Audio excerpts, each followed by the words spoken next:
Sarah Martinez wiped down the last table at Romano's Italian restaurant, her tired eyes glancing at the clock that showed 11:47 p.m. The small family-owned restaurant in downtown Chicago had been her workplace for 3 years, and she knew every corner of the place like the back of her hand.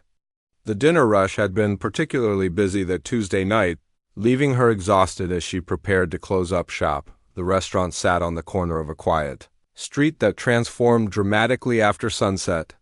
During the day, it bustled with office workers grabbing lunch and families enjoying authentic Italian meals. But as darkness fell, the neighborhood took on a different character. The streetlights cast long shadows between the buildings, and the occasional homeless person could be seen shuffling past the windows. Sarah had always felt safe working at Romano's. The owner, Mrs. Romano, treated her employees like family, and the regular customers had become familiar faces she looked forward to seeing. Tonight, however, something felt different. Maybe it was the way the wind rattled the windows, or perhaps the unusual silence that seemed to blanket the street outside. As she moved through her closing routine, Sarah was unaware that she wasn't alone in the restaurant. In the private dining room at the back, separated from the main area by heavy wooden doors, sat a man who commanded respect and fear in equal measure throughout the city. Vincent "Vinny" Castellano had built his reputation over 30 years, rising through the ranks of organized crime to become one of Chicago's most powerful figures. Vinny had arrived at Romano's around 9 o'clock for what appeared to be a normal business dinner. Mrs. Romano herself had seated him in the private room, as was customary for his visits. The restaurant had been under his protection for years, and in return, he occasionally used it for meetings that required discretion. Tonight's gathering involved discussions about territory disputes and business arrangements that couldn't be conducted in more public venues. The meeting had run longer than expected. 3 other men had joined Vinny around the mahogany table, their voices kept low as they discussed matters of considerable importance to their organization.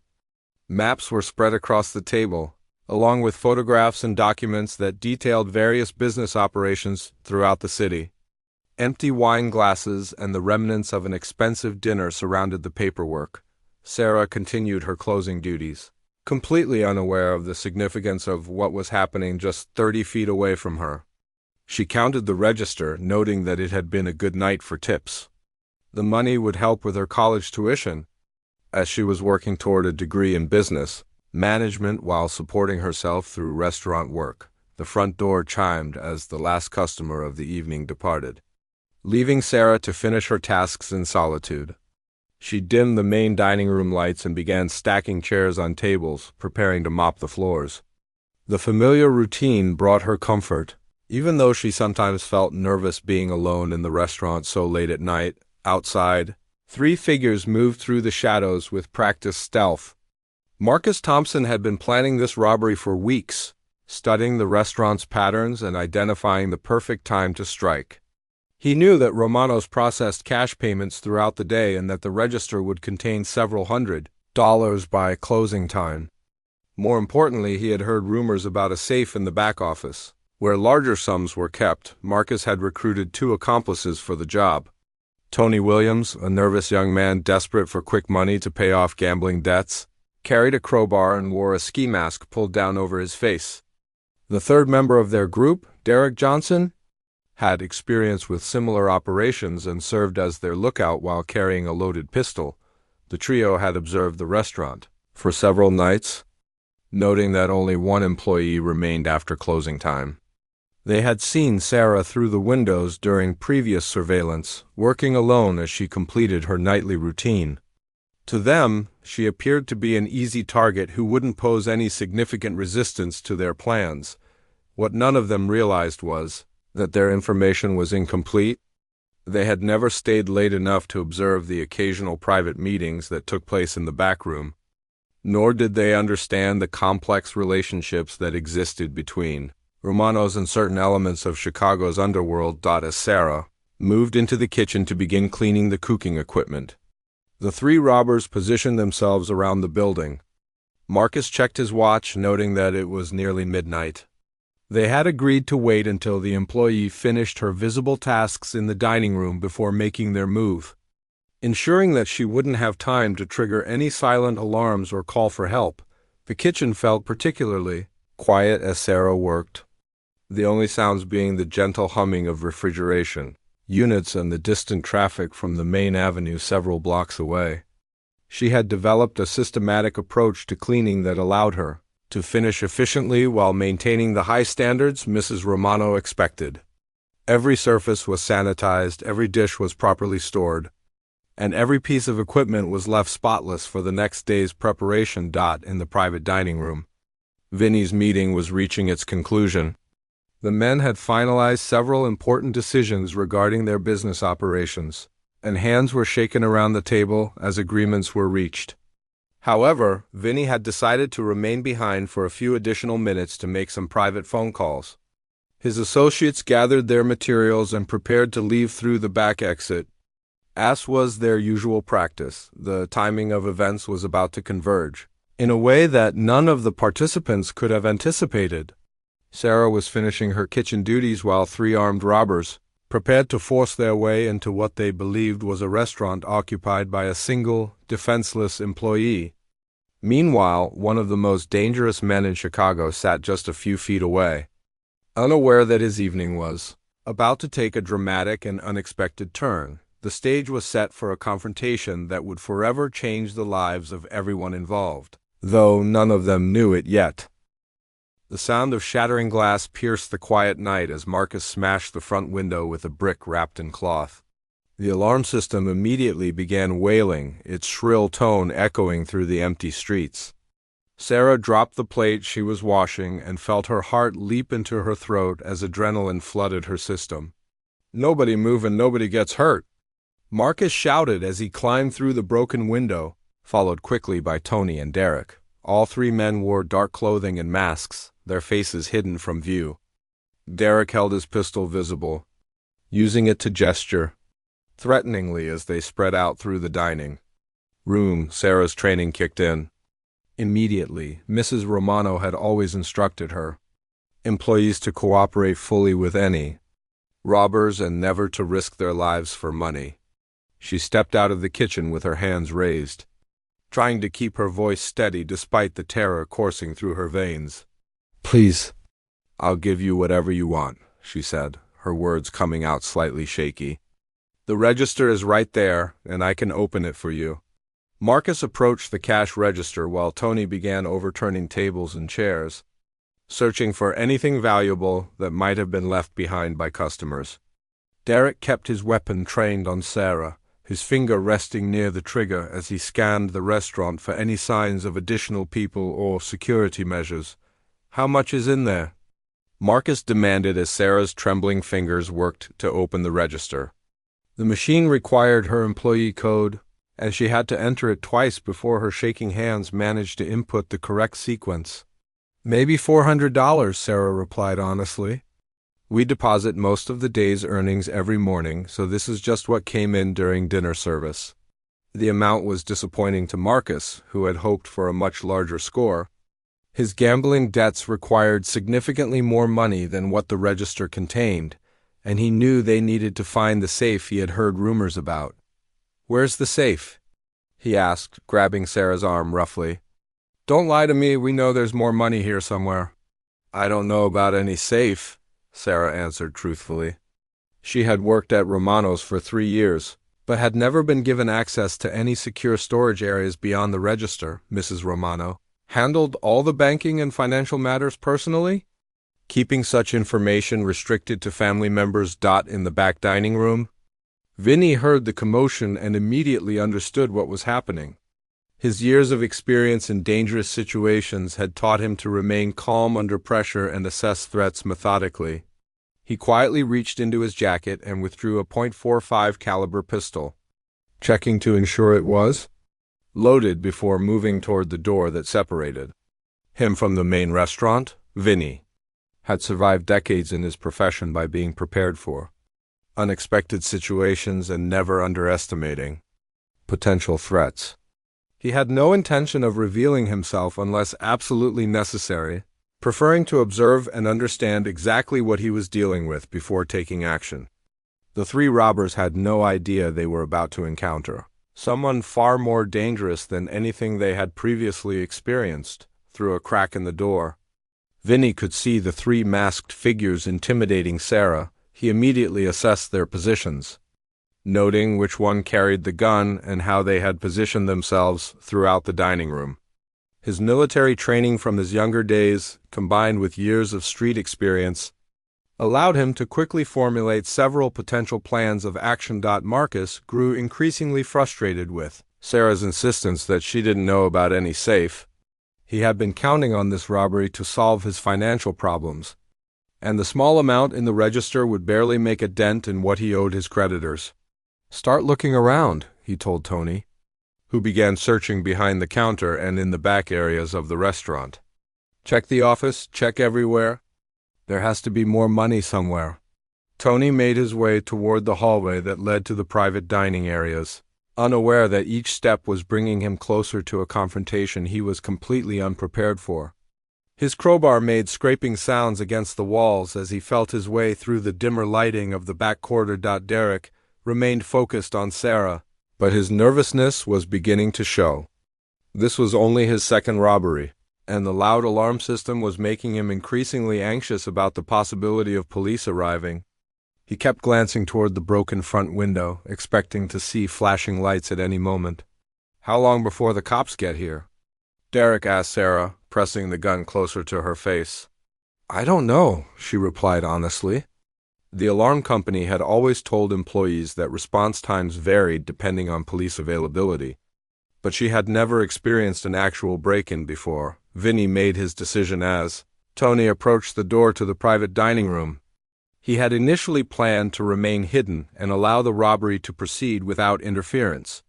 But the situation was escalating in ways that could become problematic. For his own safety and future use of the restaurant, moving with the fluid grace of someone who had been in countless dangerous situations, Vinny positioned himself behind the door just as Tony reached for the handle.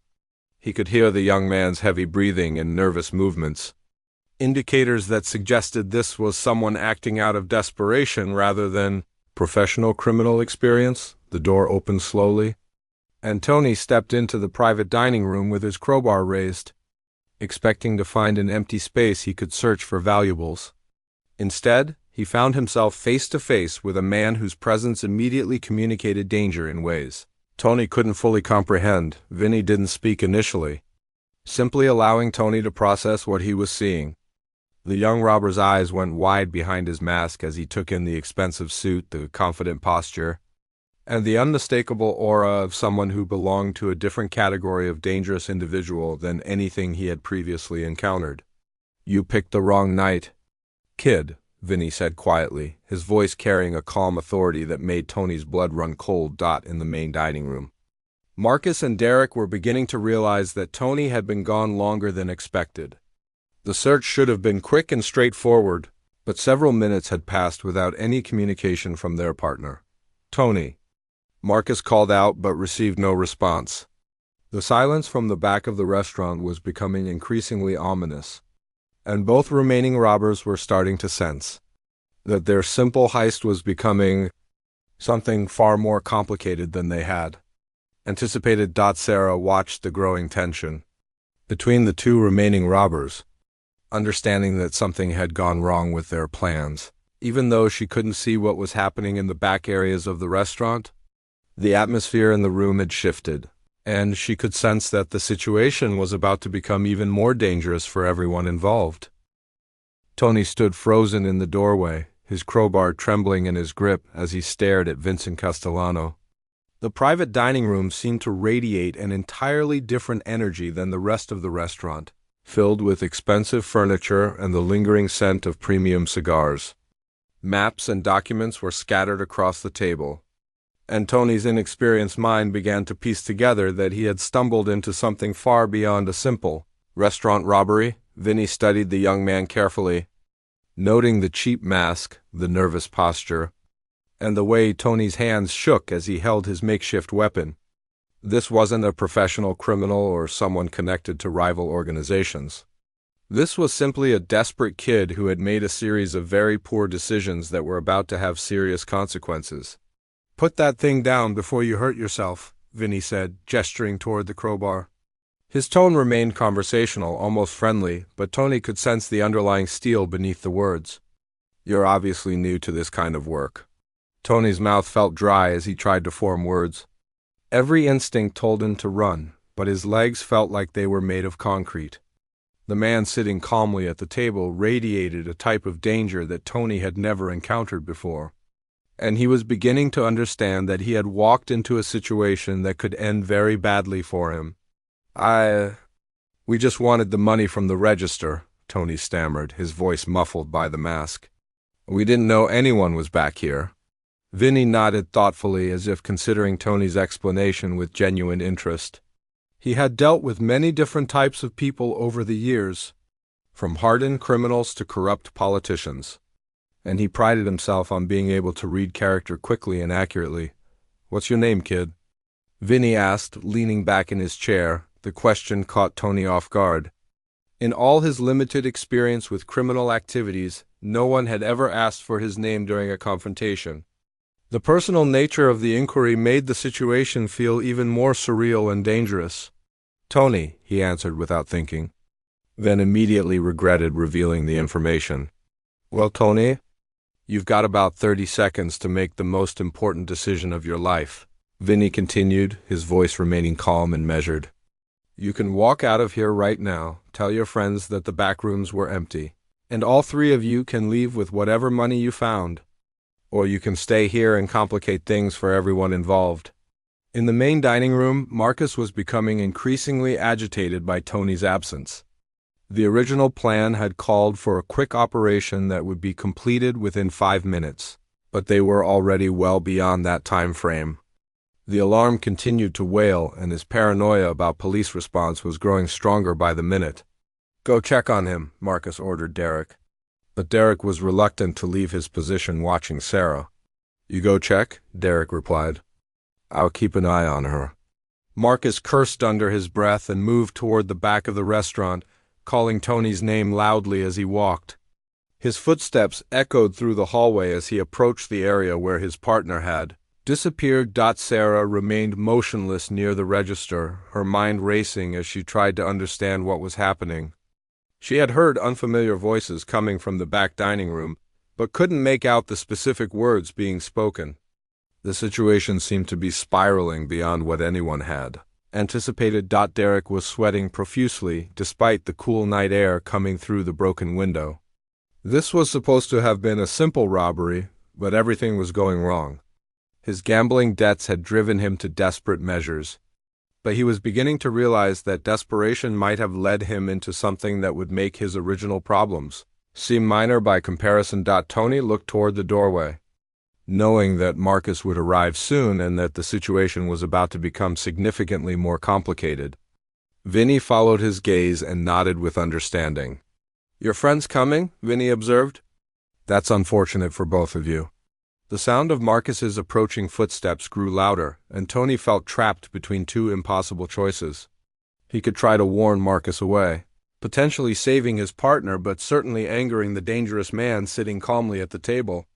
Or he could remain silent and allow Marcus to walk into the same shocking discovery that had left him paralyzed with fear. Marcus appeared in the doorway before Tony could make a decision, and his reaction was even more dramatic than his partner's had been. The sight of Vincent Castellano sitting casually at the table, clearly comfortable in his surroundings, immediately communicated to Marcus that they had made a catastrophic error in judgment.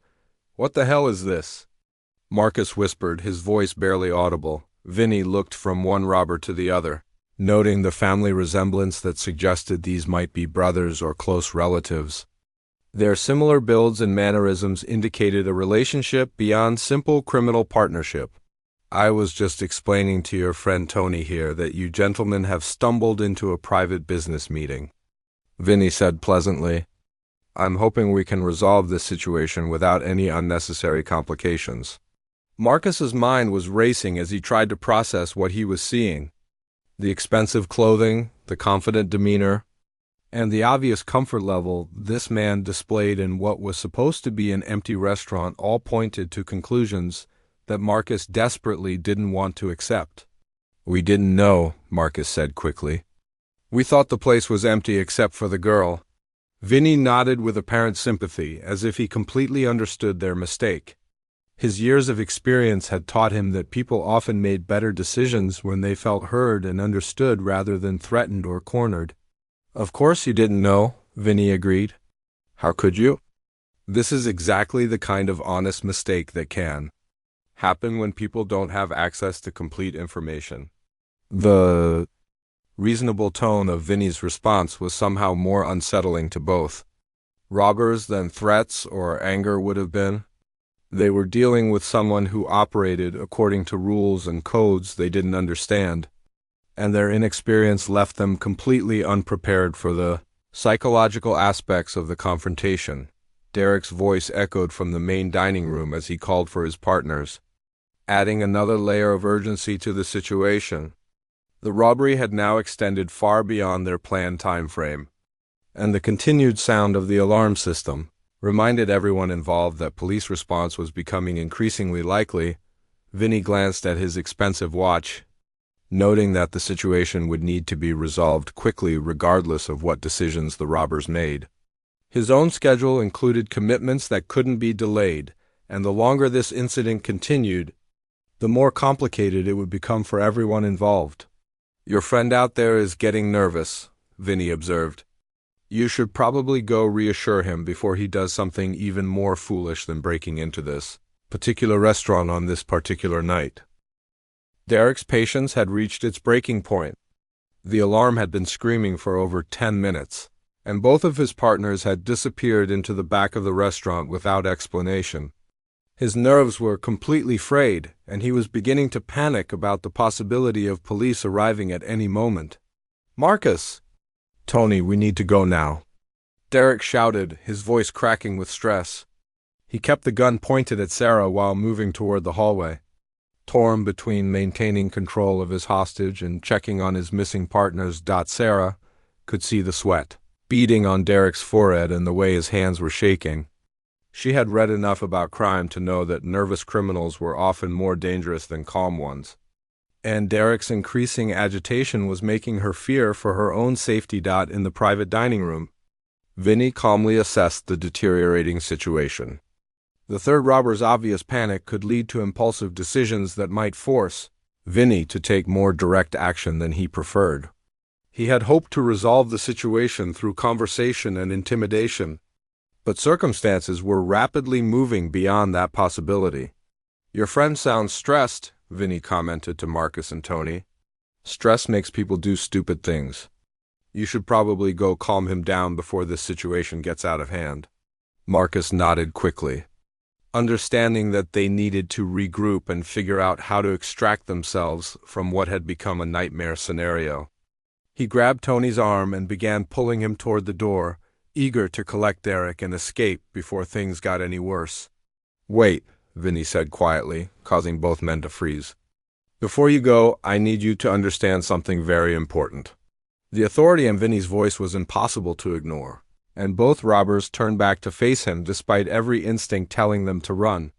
Vinny stood up slowly, his full height and presence filling the room in a way that made both young men feel smaller and more vulnerable. "This restaurant is under my protection," Vinny explained, his tone remaining conversational but carrying unmistakable weight. "The family that owns it has been good to me, and I've been good to them. Tonight, you've disrupted that relationship." Marcus felt his stomach drop as the implications of Vinny's words became clear. He had heard stories about restaurants and businesses that operated under the protection of organized crime figures, but he had never imagined that Romanos might be connected to such arrangements. "We didn't know," Marcus repeated, his voice barely above a whisper. "I believe you," Vinny replied, "but ignorance doesn't change consequences. You've broken property, terrorized an innocent employee, and interrupted my evening. Those actions require some form of response."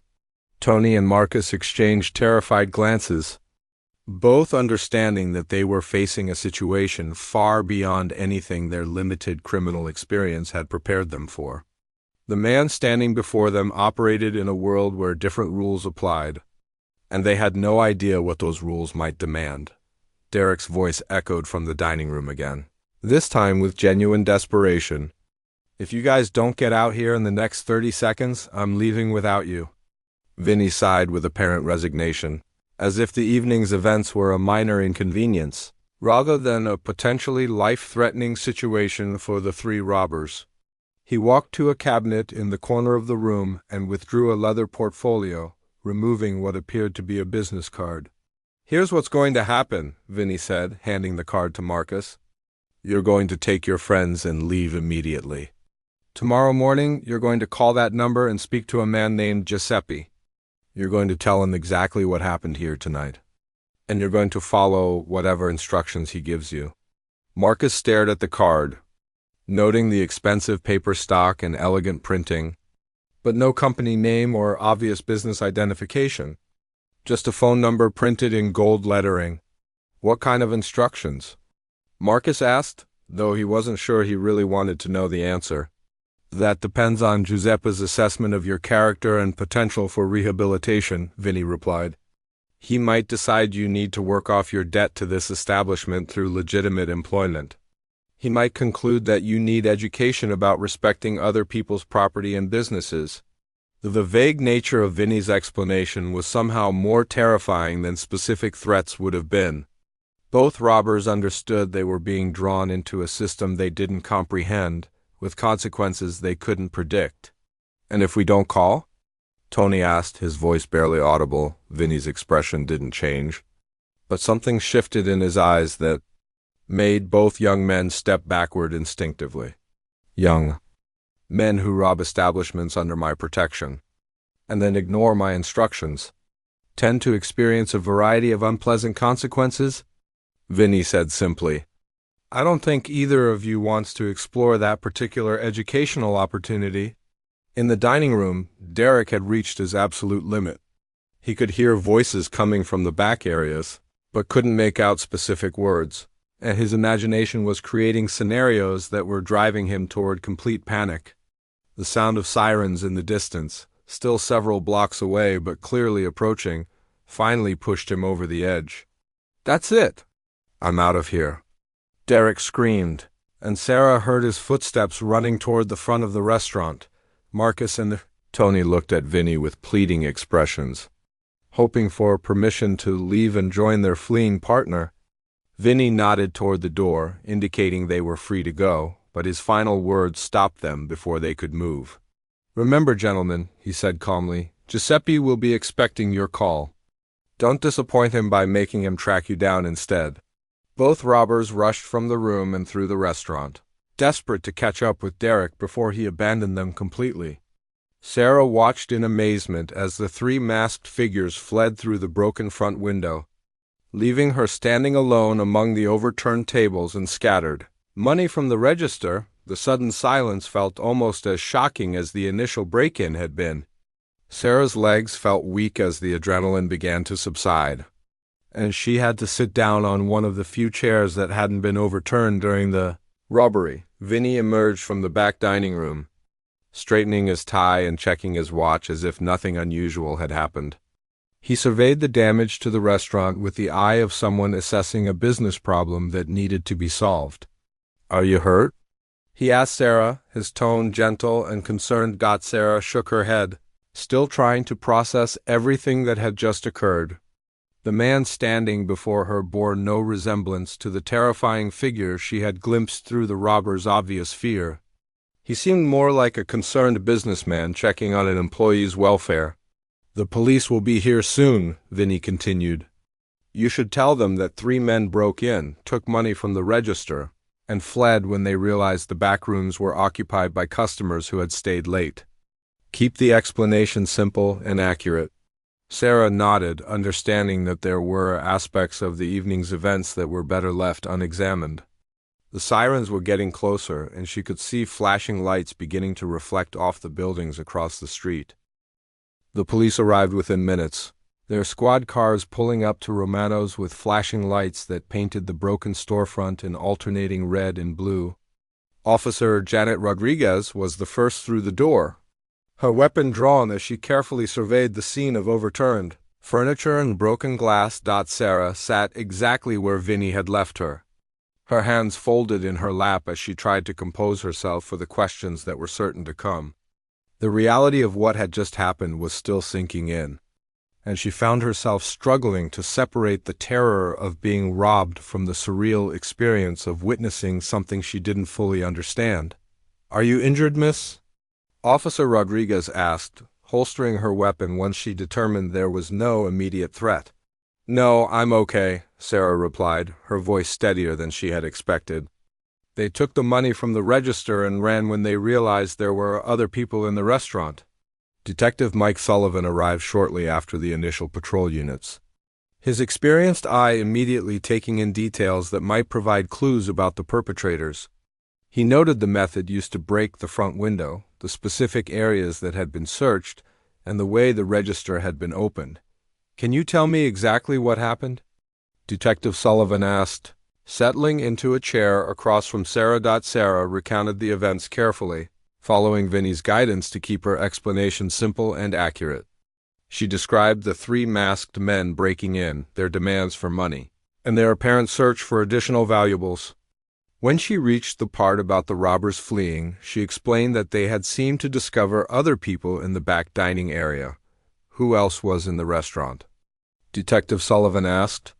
"Some customers were having a late dinner in the private dining room," Sarah answered. "They had been there since around 9 o'clock. Detective Sullivan made notes as Sarah spoke, occasionally asking for clarification about timing or specific details. He had worked robbery cases for 15 years and could usually identify patterns that might help with identification and arrest of suspects. Vinny appeared from the back of the restaurant as if summoned by the conversation about his presence. He approached the detective with the confident manner of someone comfortable dealing with law enforcement, extending his hand in greeting. "Vincent Castellano," he introduced himself. "I was having dinner with some business associates when these gentlemen decided to interrupt our evening." Detective Sullivan recognized the name immediately, though he was careful not to show any reaction. Vincent Castellano was well known to Chicago law enforcement, though prosecuting him had always proven to be challenging due to his careful adherence to legal boundaries and the loyalty of those around him. "Did you get a good look at any of the perpetrators?" Detective Sullivan asked. "Unfortunately, they were all wearing masks," Vinny replied. "But I can tell you they seemed young and inexperienced. One of them appeared to be particularly nervous about the alarm system and the possibility of police response." The detective continued, gathering information while crime scene. Technicians photographed the damage and collected evidence. The broken glass, overturned furniture, and empty register drawer painted a clear picture of what had occurred. Even if some aspects of the story seemed unusually neat and convenient, Officer Rodriguez interviewed Sarah separately, asking detailed questions about the robber's appearance, voices, and behavior. Sarah found herself able to provide surprisingly specific details, her memory sharpened by the adrenaline that had flooded her system during the incident. "The one with the gun seemed really nervous," Sarah explained. "He kept looking toward the window like he was expecting something bad to happen. The leader was more focused, but he got really frustrated when I told him I didn't know about any safe." "They specifically asked about a safe?" Officer Rodriguez inquired. "The main guy seemed convinced there was more money hidden somewhere," Sarah confirmed. "He kept insisting I was lying about not knowing where it was kept." Meanwhile, Marcus, Tony, and Derek had managed to escape the immediate area, but their problems were far from over. They had abandoned their original getaway car several blocks from the restaurant and were now walking through unfamiliar neighborhoods. Still wearing their masks and carrying evidence of their failed robbery attempt, Derek was furious about the evening's outcome, blaming his partners for the complications that had derailed their supposedly simple plan. The small amount of money they had managed to take was far less than any of them needed, and the mysterious encounter in the back dining room had left all three feeling like they had stepped into something dangerous and unpredictable. "Who was that guy?" Derek asked for the 10th time as they made their way through the dark streets. Marcus clutched the business card Vinny had given him, still uncertain whether calling the number would help or hurt their situation. The gold lettering seemed to glow under the streetlights, and he found himself staring at it obsessively. "I think we need to do what he said," Marcus told his partners. "Whatever kind of person that was, he's not someone we want to cross." Tony nodded in agreement, still shaken by his close encounter with Vincent Castellano. The memory of those calm, calculating eyes would stay with him for the rest of his life, and he knew instinctively that ignoring the man's instructions would be the worst mistake he could possibly make back at Romano's. The police investigation was winding down. Detective Sullivan had collected statements from both Sarah and Vinny, along with photographs and evidence from the crime scene. The case would be filed and investigated, though he suspected the perpetrators would either be caught through other means or would disappear entirely from the criminal landscape. "We'll need you to come to the station tomorrow to sign your formal statement," Detective Sullivan told Sarah, "and we'll want you to look through some mugshots to see if you can identify any of the suspects." Sarah nodded, though she doubted she would be able to recognize the robbers from photographs, since they had been wearing masks throughout the incident. The experience had left her emotionally drained, and she was looking forward to getting home and trying to process everything that had happened. Vinny approached Sarah as the police were finishing their work, his manner kind and paternal in a way that seemed completely different from the intimidating presence she had witnessed earlier. "Mrs. Romano will want to know that you handled yourself very professionally tonight," he told her. "You should be proud of how you responded to a very difficult situation." "Thank you," Sarah replied, though she wasn't entirely sure what she was being thanked for. "The restaurant will be closed tomorrow for repairs," Vinny continued, "but you'll receive full pay for the missed shift, along with a bonus for the inconvenience you've experienced." As the police cars pulled away from Romano's, Sarah found herself standing on the sidewalk with Vincent Castellano, both of them looking at the boarded-up window that would need to be replaced before the restaurant could reopen. The night air felt cool against her face, and she realized she was trembling slightly as the full impact of the evening's events finally hit her. "Are you sure you're okay?" Vinny asked, noticing her reaction. Sarah nodded, though she wasn't entirely certain that was true. The robbery had been terrifying enough, but the glimpse into a world she had never imagined existed right beneath the surface of her ordinary life had left her feeling disoriented and uncertain about what was real and what was hidden. 3 weeks later, Sarah was wiping down tables during the lunch rush when she noticed a familiar figure entering Romano's. Marcus walked through the front door, but he looked completely different from the masked robber who had terrorized her that night. He wore clean clothes, had gotten a haircut, and carried himself with a nervous respect that suggested his life had taken a dramatic turn. Mrs. Romano greeted Marcus personally, leading him to a table near the kitchen where he sat quietly and waited. Sarah watched from across the dining room, trying to reconcile this polite young man with the desperate criminal who had threatened her just weeks earlier. "That's the new delivery driver Giuseppe sent over," Mrs. Romano explained when she noticed Sarah's curiosity. "He's working off some debts he owes to the restaurant for damages that happened during that robbery." Sarah nodded, beginning to understand the system that had taken control of Marcus's life following his phone call to the number on Vincent Castellano's business card. The young man who had once held a crowbar and demanded money was now earning minimum wage loading supplies and cleaning dishes. His criminal career apparently ended before it had truly begun. Tony appeared an hour later, wearing the uniform of a local moving company. He approached Marcus's table and sat down for what appeared to be a serious conversation.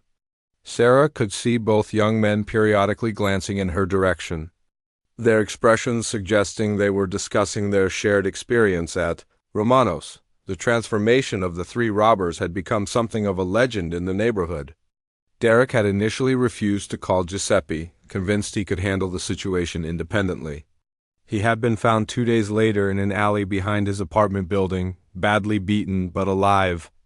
With a note in his pocket containing the same phone number Marcus had been given, Derek now worked at a construction site owned by one of Giuseppe's associates, earning honest wages while learning that the legitimate world could be just as demanding as the criminal one, but with considerably better long-term prospects for survival. Sarah had initially felt uncomfortable knowing that her attackers were now part of the extended Romano's family of employees and associates. But as weeks passed, she began to see the justice in their situation. They were paying for their crimes through honest work rather than prison time, and their transformation seemed genuine rather than merely strategic. Mrs. Romano had explained the philosophy behind such arrangements during one of their conversations. People who made mistakes deserved opportunities for redemption, but those opportunities came with strict conditions and constant supervision. The alternative was usually much less pleasant for everyone involved. Vincent Castellano still visited Romano's occasionally, always using the private dining room for his business meetings. Sarah had learned to recognize the signs of his presence. The way certain customers were seated away from the back areas, and how Mrs. Romano personally attended to details that were normally delegated to staff members. Their paths had crossed only once since the robbery, when Vinnie had stopped by her table during a quiet afternoon shift to ask how she was adjusting to recent changes in the restaurant's staffing. The conversation had been brief and polite, but Sarah sensed an ongoing concern for her welfare that went beyond normal customer courtesy. Detective Sullivan had closed the robbery case after Marcus. Tony and Derek had turned themselves involuntarily, claiming they wanted to make restitution for their crimes. The unusual nature of their surrender had raised some questions, but the district attorney's office had been happy to accept guilty pleas and community service, rather than pursue expensive trials. The three young men had provided full confessions, detailing their planning and execution of the robbery, though certain aspects of their story remained vague. They consistently claimed that panic and conscience had driven them to flee, rather than any encounter with other individuals in the restaurant. Sarah never contradicted their version of events, understanding instinctively that some truths were better left undisturbed. The official record showed that 3 young criminals had attempted a robbery, been frightened away by the discovery of other people in the building, and had subsequently turned themselves in to authorities. Marcus approached Sarah's table during a slow period that afternoon, his nervousness obvious despite his attempts to appear casual. He had been working at Romano's for 2 weeks, but had never spoken directly to her about what had happened that night. "I wanted to apologize," he said quietly, his eyes focused on the floor rather than her face. "What we did was wrong, and I know we scared you really badly." Sarah studied his face, seeing genuine remorse rather than the calculated manipulation she might have expected from someone trying to improve his situation. The young man standing before her seemed to understand the gravity of what he had done and the impact it had had on an innocent person. "Are you doing okay now?" Sarah asked, surprising herself with the question. Marcus nodded, explaining that Giuseppe had arranged for him to finish his high school education through night classes while working during the day. The structure and supervision had given him direction that had been missing from his life, and the honest work was providing him with self-respect he hadn't experienced before. "My brother Tony is doing good too," Marcus continued. "He's learning construction skills and saving money for trade school. We both know how lucky we are to get a second chance like this." Sarah found herself genuinely pleased by his progress, though she remained aware that his transformation had been motivated by necessity rather than pure moral awakening. The system that had taken control of his life was both protective and threatening, offering redemption for those who accepted its rules and consequences for those who rejected them. Mrs. Romano announced that evening that the restaurant would be hosting a community appreciation dinner the following weekend, inviting neighborhood families to enjoy complimentary meals in recognition of their loyalty during the difficult period. Following the robbery, the event would also serve as an unofficial celebration of Romano's return to normal operations, though Sarah suspected there were additional purposes behind the gathering that weren't being publicly discussed. Vinny's influence in the neighborhood had grown stronger since the robbery incident, and local businesses seemed more prosperous and secure than they had been in previous months. As Sarah finished her shift that day, she reflected on how dramatically her understanding of the world had changed since that terrifying night 3 weeks earlier. The robbery had introduced her to realities that most people never encountered directly, showing her that beneath the surface of ordinary life existed complex systems of power and justice that operated according to their own ancient rules. She had initially considered looking for work at a different restaurant, away from the complications that came with Romano's connections to Vincent Castellano's world. But as time passed, she realized she felt safer working in an establishment under such powerful protection than she would anywhere else in the city. The experience had taught her that true security often came from understanding and respecting the hidden structures that shape daily life rather than pretending they didn't exist. Romano's was more than just a restaurant, she now understood. It was part of a community where loyalty was rewarded, threats were neutralized, and second chances were available for those willing to earn them through honest effort and genuine change.